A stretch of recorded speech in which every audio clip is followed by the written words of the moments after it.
السلام علیکم ورحمۃ اللہ وبرکاتہ۔ آج انشاءاللہ تعالی سورۃ النساء آیت 57 سے ابتدا کریں گے۔ بسم اللہ الرحمن الرحیم۔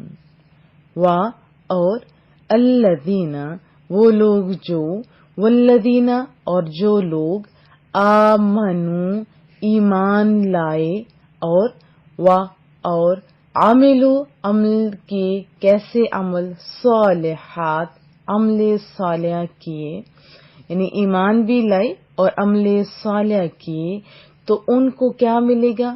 سندخلو، سین زبر جب آ جاتا ہے ساتھ کسی صیغے کے تو معنی ہوتا ہے جلد ہی، ان قریب ہی، ہم جلد داخل کریں گے۔ ہم کی ضمیر راجع ہو رہی ہے ایمان لانے والے اور ایمان کے ساتھ عمل صالح کرنے والوں کی طرف۔ ہم ان کو کیا کریں گے؟ کہاں داخل کریں گے؟ جناتن، بہشتوں میں، جنتوں میں داخل کریں گے۔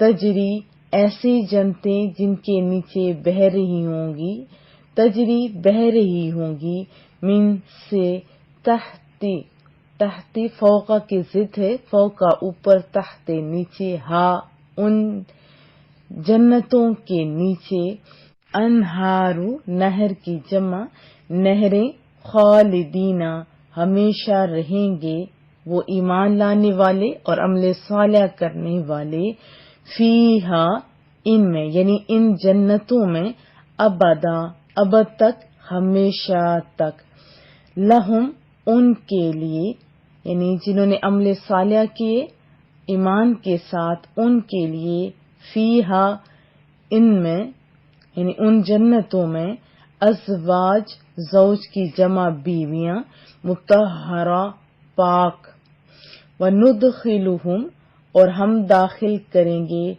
ان کو، ہم کی ضمیر راجع ہو رہی ہے ایمان اور عمل صالح کرنے والوں کی طرف، ظلا ظلیلا گھنے سائے میں۔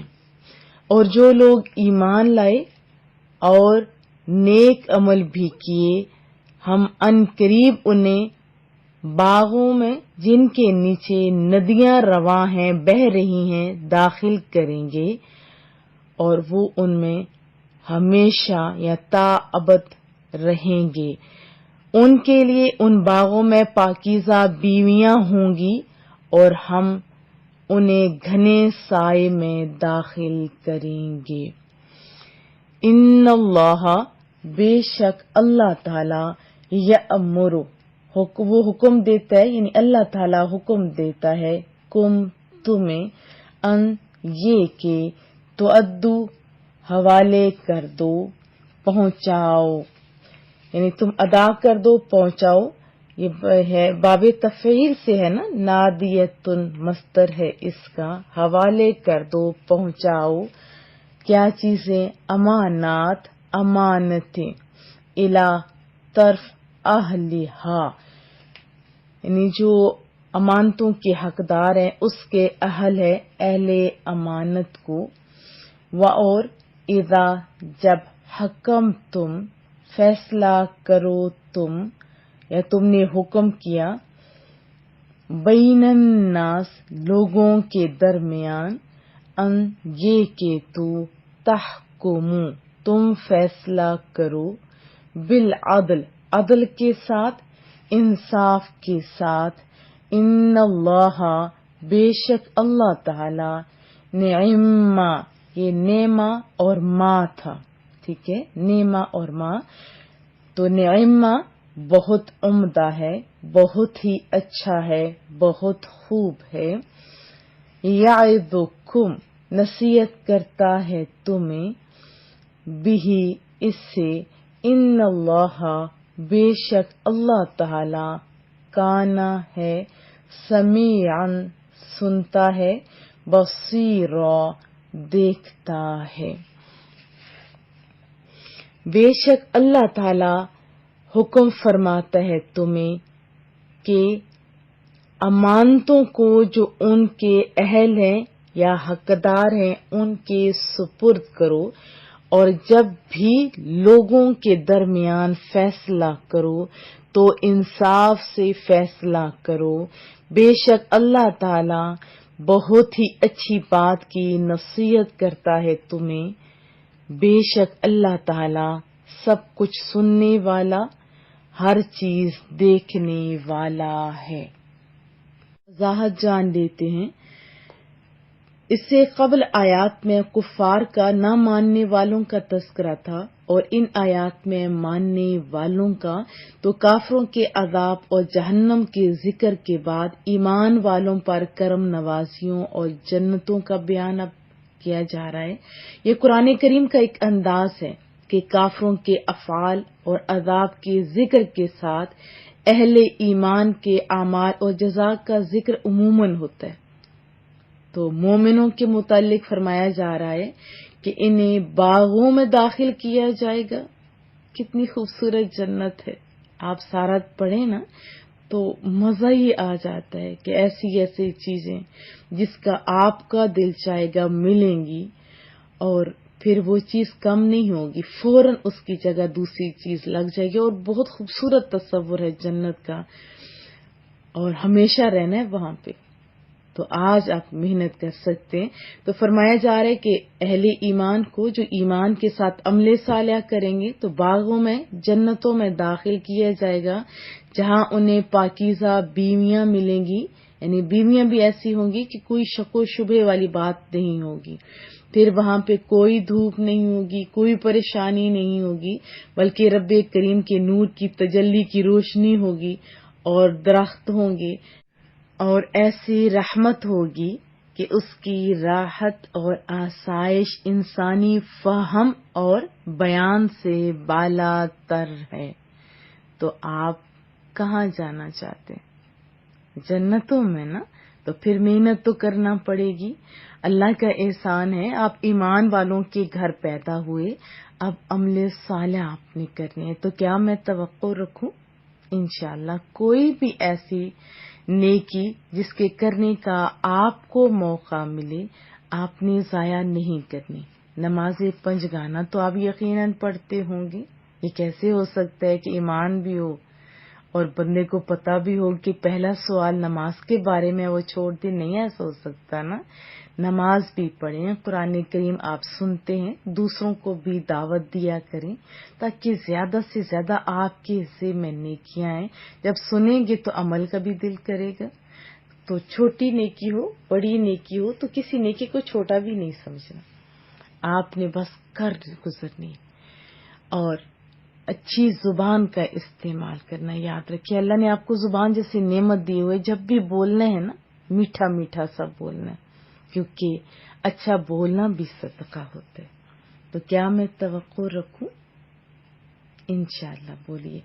اور اس کے ساتھ ہی یہ جو آیت مبارکہ نیکسٹ ہم پڑھ رہے ہیں اس کا کیا ہے کہ یہ آپ سمجھیں کہ اہم ترین احکامات میں سے ہے، تو اس کے ضمن میں دین اور شریعت کی تمام تفصیلات سمٹ کر رکھ دی گئی ہیں، بہت ہی پیاری ہے۔ اور قرطبی کا یہ کہنا ہے بلکہ بجا ہے، کیونکہ ادائے امانت سے مراد یہاں صرف یہی نہیں ہے کہ آپ کسی شخص کے پاس کوئی چیز رکھیں اور وہ آپ کو جوں کی توں جیسے آپ نے دی تھی ایسے ہی واپس کر دے، بلکہ اس کا مفہوم وسیع تر ہے۔ جیسے عبادات بھی تو امانت ہے، ان کو صحیح وقت پر شرائط اور قیود کی پابندی کے ساتھ ادا کرنا اس امر کی تعمیل ہے۔ اگر آپ کو اقتدار اور حکومت حاصل ہے تو غریب، امیر، قوی، ضعیف میں مساوات قائم کرنا ہے،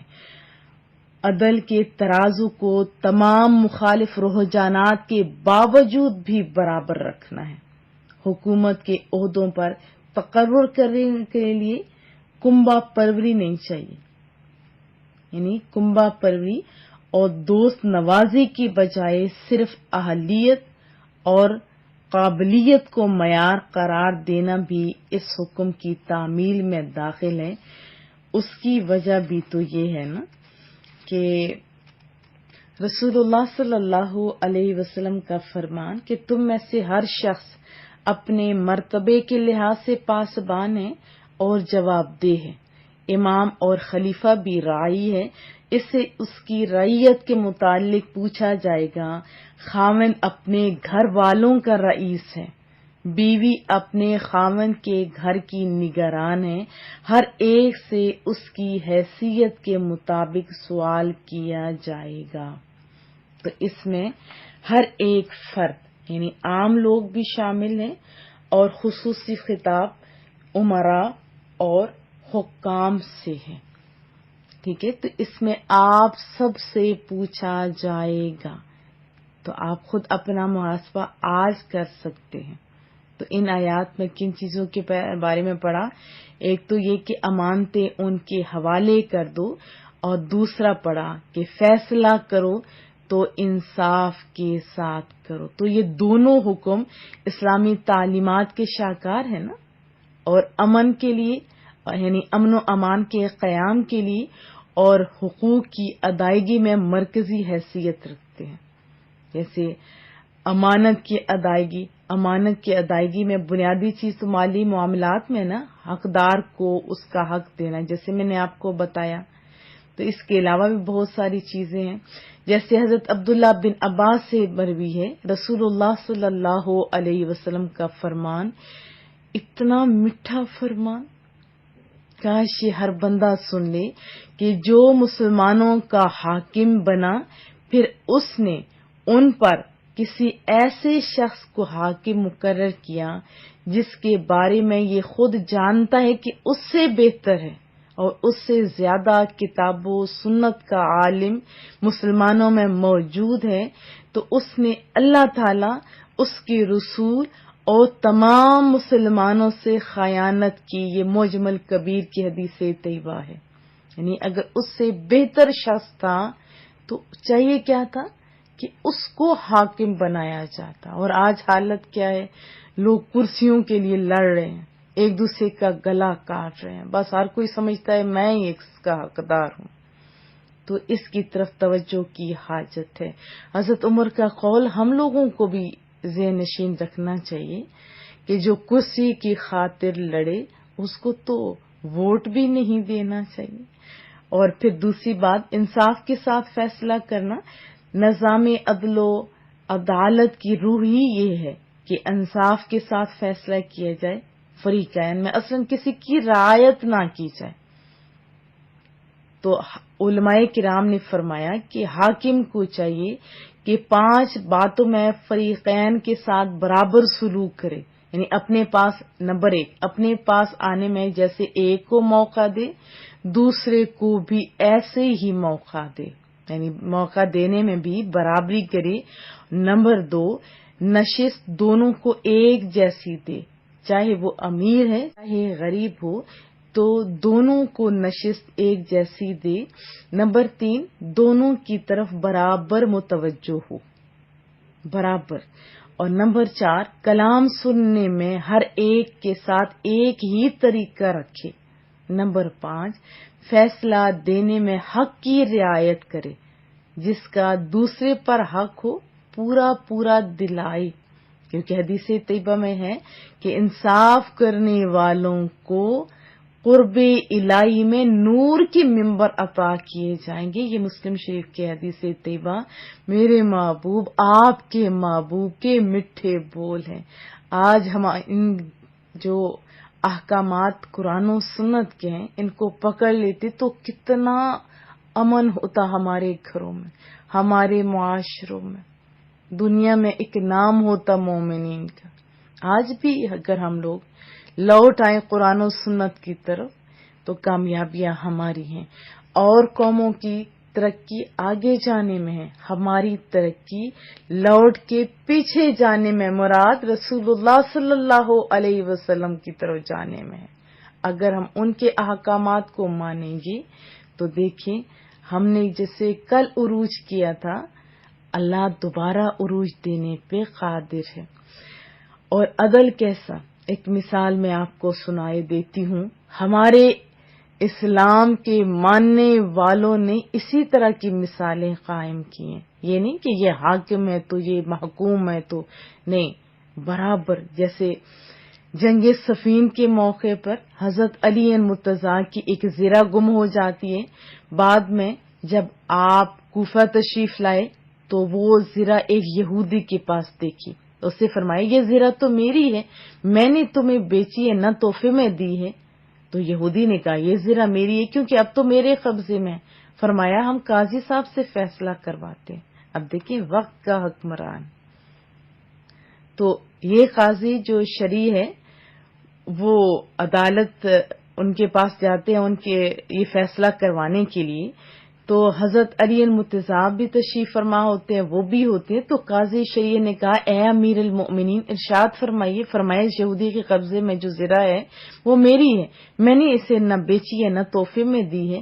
تو قاضی شریعہ نے یہودی سے فرمایا کہ اے یہودی تم کیا کہتے ہو؟ اب دونوں کو دیکھیں برابر موقع دیا جا رہا ہے. تو یہودی بولا یہ زرہ میری ہے کیونکہ یہ میرے قبضے میں ہے. تو قاضی نے حضرت علی مرتضیٰ کرم اللہ وجہہ سے کہا اے امیر المومنین کیا آپ کے پاس کوئی دلیل ہے؟ فرمایا ہاں، قمر اور حسن دونوں اس بات کے گواہ ہیں. تو قاضی صاحب نے کہا کہ حسن آپ کے بیٹے ہیں اور یہی شریعت کا اصول ہے کہ بیٹے کی گواہی باپ کے حق میں جائز نہیں. جب اس یہودی نے قاضی صاحب کا یہ عادلانہ فیصلہ سنا تو وہ بڑا حیران ہوا، بہت ہی حیران ہوا.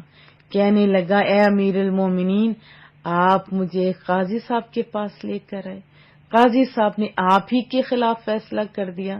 اب سنیں میں گواہی دیتا ہوں کہ اسلام سچا مذہب ہے، یہی مذہب حق ہے. اور پھر میں گواہی دیتا ہوں، فوراً کلمہ پڑھا کہ اللہ کے سوا کوئی معبود نہیں اور بے شک محمد صلی اللہ علیہ وسلم اللہ کے رسول ہیں. تو سنیں حضرت علی یہ زرہ آپ ہی کی ہے، یہ زرہ میری نہیں. یہ دیکھیں عدل کی وجہ سے اس کو ایمان بھی مل گیا. اور پھر زرہ کس کو ملی؟ حضرت علی مرتضیٰ نے جب دیکھا نا کہ اسلام قبول کر لیا اس شخص نے، کہا خوش بھی ہوئے نا، خوشی کی تو حد نہ رہی. کہا یہ لو زرہ کیا چیز ہے، یہ زرہ بھی لے لو، ساتھ ایک گھوڑا بھی تحفے میں دے دیا. تو آج ہمیں پھر ضرورت ہے کہ قرآن و سنت کی تعلیمات کو سیکھا جائے، اس پر عمل کیا جائے. اور آج جو حکمران ہیں جن کے پاس حکومت کا اتنا بڑا عہدہ ہوتا ہے وہ قرآن و سنت کی تعلیمات سے نا آشنا ہوتے ہیں، تو یہ بڑی زیادتی ہے. تو ابھی اس کی طرف توجہ کی حاجت ہے. بہرحال تمام امراء اور جو لوگ جن کے پاس کوئی بھی اختیار ہوتا ہے ان کو کیسے فیصلے کرنے چاہیے؟ اللہ سے ڈرتے ہوئے، قرآن و سنت کے مطابق. تو کیا میں توقع رکھوں کہ ہم انشاءاللہ تعالی قرآن و سنت کی تعلیم حاصل کرنے کی کوشش بھی کریں گے، اپنے بچوں کو بھی تعلیم دلوائیں گے. جب عہدے ان کے ہاتھوں میں آئیں تو پھر عدل بھی ہوگا، انصاف بھی ہوگا.